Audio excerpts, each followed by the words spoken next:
Hi friends, അപ്പോൾ ഇന്നത്തെ video എന്ന് പറയുന്നത് കുഞ്ഞുങ്ങൾക്കൊക്കെ ജലദോഷവും ചുമയും കഫക്കെട്ടൊക്കെ വരുമ്പോൾ നമ്മൾ ഉടനെ ഡോക്ടറുടെയും കൊണ്ടുപോകണം പതിവ്.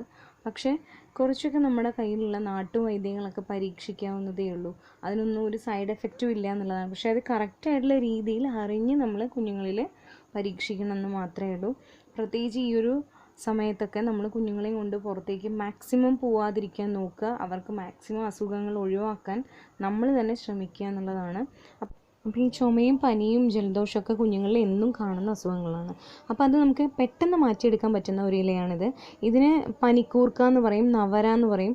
അങ്ങനെ പല ലാംഗ്വേജിൽ പല രീതിയിലാണ് അറിയപ്പെടുന്നത്. വളരെയേറെ ഔഷധ ഗുണമുള്ള എന്നും ആയുർവേദങ്ങളിലൊക്കെ ഉപയോഗിക്കുന്ന ഒരു സസ്യമാണിത്. അപ്പോൾ ഈ ഒരു ഇല നമ്മൾ പുഴുക്കേടൊന്നും ഇല്ലാത്ത, അതായത് ആ ഒരു ഇലയുടെ ചെടിയിൽ നിങ്ങൾക്ക് കാണാൻ പറ്റും ചില ഭാഗത്ത് നല്ല ഇലയും ചില ഭാഗത്ത് കുറേ ഹോൾസൊക്കെ ഉള്ളത്. അപ്പോൾ അങ്ങനത്തെ ഒന്നും എടുക്കാതെ നല്ല ഇലകൾ നോക്കിയിട്ട് എടുക്കുക. അതിന് ശേഷം അത് നന്നായിട്ടൊന്ന് റണ്ണിങ് വാട്ടറിൽ കഴുകിയെടുക്കുക. കാരണം അതിൽ നിറയെ പൊടിയും അഴുക്കും ചെളിയും ഒക്കെ ഉണ്ടാവും. അപ്പോൾ അത് നന്നായിട്ട് കളഞ്ഞ ശേഷം ഒരല്പം വെള്ളം ചൂടാക്കുക. എന്നിട്ട് ഈ ഇലകൾ അതിലേക്ക് ഇടുക. ഇട്ട ഉടനെ തന്നെ എടുക്കണം. കാരണം ഇത് കുഞ്ഞുങ്ങൾക്ക് പച്ചയ്ക്ക് നമ്മൾ ഇതിനെ പിഴിഞ്ഞ് ഇതിൻ്റെ ചാറെടുത്ത് കൊടുക്കുകയാണെങ്കിൽ അവർക്കൊരു നാവിന് ചെറിയൊരു തരിപ്പ് പോലെ ഫീൽ ചെയ്യും. അതുകൊണ്ടാണ് അങ്ങനെ കൊടുക്കരുതെന്ന് പറയുന്നത്. ജസ്റ്റ് ഒന്ന് തിളച്ച വെള്ളത്തിലിട്ടിട്ട് അപ്പം തന്നെ എടുക്കുക. അതിന് ശേഷം നന്നായിട്ട് അതിനെ പിഴിഞ്ഞ് അതിൻ്റെ ചാറെടുത്ത ശേഷം അതിലേക്ക് ഒരല്പം തേനും കൂടി ചേർത്തിട്ട് ഇവർക്ക് രാവിലെ കൊടുക്കുക. വെറും വയറ്റിൽ ഇത് കൊടുക്കുകയാണ് ഏറ്റവും നല്ലത്. അങ്ങനെ ഒരു 3-4 ദിവസം നിങ്ങൾ തുടർച്ചയായിട്ട് ഇത് ചെയ്യാം. അത് മാത്രമല്ല, ഈ ചെടി നമ്മുടെ വീട്ടിനടുത്ത് എവിടെയെങ്കിലും ഉണ്ടെങ്കിൽ അതിൻ്റെ ചെറിയൊരു കഷ്ണം കൊണ്ടുവന്ന് നമ്മുടെ വീട്ടിൽ വെച്ച് കഴിഞ്ഞാൽ പെട്ടെന്ന് തന്നെ വളരുകയും ചെയ്യും. അത് നന്നായി പടർന്ന് പന്തലിക്കുകയും ചെയ്യും. എവിടെ വെച്ചാലും വളരുന്ന തരത്തിൽ ഈസി ആയിട്ട് വരുന്ന ഒരു ചെടിയാണത്. പക്ഷേ അതിൻ്റെ ഔഷധ മൂല്യം എന്ന് പറയുന്നത് വളരെ വലുതാണ്.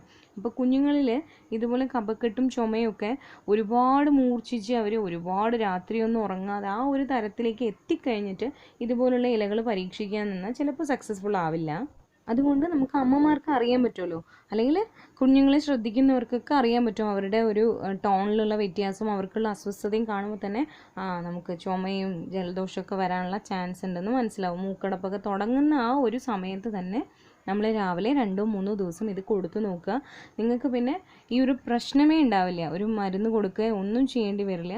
തീർച്ചയായിട്ടും ചെയ്തു നോക്കണം. ഞാൻ എപ്പോഴും ചെയ്യുന്ന കാര്യമാണ്. പ്രത്യേകിച്ച് ചെറിയ കുഞ്ഞുങ്ങളെയും കൊണ്ടൊക്കെ നമ്മൾ ഈ സമയത്ത് പുറത്തേക്ക് ഇറങ്ങുക എന്ന് പറയുന്നത് തന്നെ ഭയങ്കര അപകടം പിടിച്ചൊരു കാര്യമാണ്. അതുകൊണ്ട് ഇങ്ങനെയുള്ള കുഞ്ഞു കുഞ്ഞു കാര്യങ്ങളൊക്കെ ശ്രദ്ധിച്ചിട്ട് ഒന്ന് ചെയ്തു നോക്കുകയാണെങ്കിൽ നമുക്ക് മരുന്നൊക്കെ കൊടുക്കാതെ അവരുടെ ഇതുപോലത്തെ ചെറിയ ചെറിയ പ്രോബ്ലംസൊക്കെ മാറ്റിയെടുക്കാൻ പറ്റും.